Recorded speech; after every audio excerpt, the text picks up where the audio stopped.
Now we're going to take a look at Fred's relapse. And note, as we mentioned before, that there's no actual trigger that occurred to set off this relapse. That's the whole point of what we've been saying. Now he says as follows: I went to my hotel and leisurely dressed for dinner. Now the following is in italics, because this is really important, right? As I crossed the threshold of the dining room. Now how long does that take?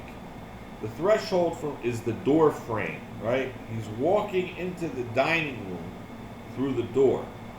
So obviously a few seconds at the most, right? So in that short time space, that space in time, or that going through that door, right? The thought came to mind that it would be nice to have a couple of cocktails with dinner. That was all, nothing more, right? And we understand that that was the only thought he got. It would be nice to have a couple cocktails with dinner. Nothing all. There were no other thoughts whatsoever in his mind. No consideration of what would happen to him. No consideration of what he went through in the past, his humiliation. Absolutely not. No sense of danger. No sense of doing anything wrong.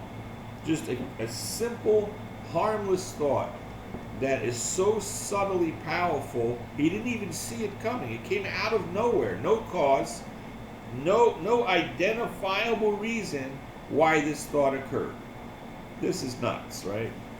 So it says, I ordered my cocktail, my meal, then I ordered another cocktail. It goes on to describe a 3-day binge after that. So we see a robotic motion. It's beyond impulsive. I don't even use the term impulsive, right? What was going on here was just an insane thought that entered his mind, and he acted on it without any control whatsoever. Now, it says, as soon as I regained my ability to think, I went carefully over that evening in Washington. Now, again in italics. Not only had I been off guard, I had made no fight whatever against the first drink. This time I had not thought of the consequences at all. I had commenced to drink as carelessly as though the cocktails were ginger ale. I now remember what my alcoholic friends had told me, how they prophesied that if I had an alcoholic mind, the time and place would come, I would drink again. Right? So that's now we're going to see is reflecting on his first step experience. That's what in Fred's story is going on now. They said that though I did raise a defense, it would one day give way for some trivial reason for having a drink.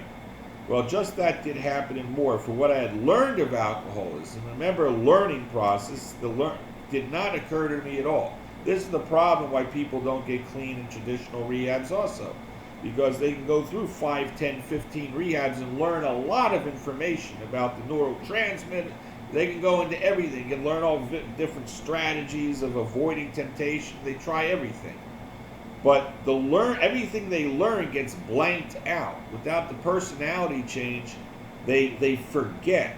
That's part of the insanity. It's forgetting what happened. So whatever he learned did not occur to him at all. I knew from that moment that I had an alcoholic mind. You see, this is his first step realization. It's an actual point that he starts to realize that he's alcoholic.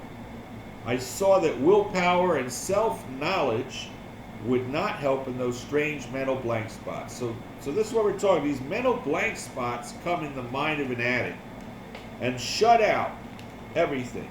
So any knowledge he had would be absolutely irrelevant when those mental blank spots are in his mind.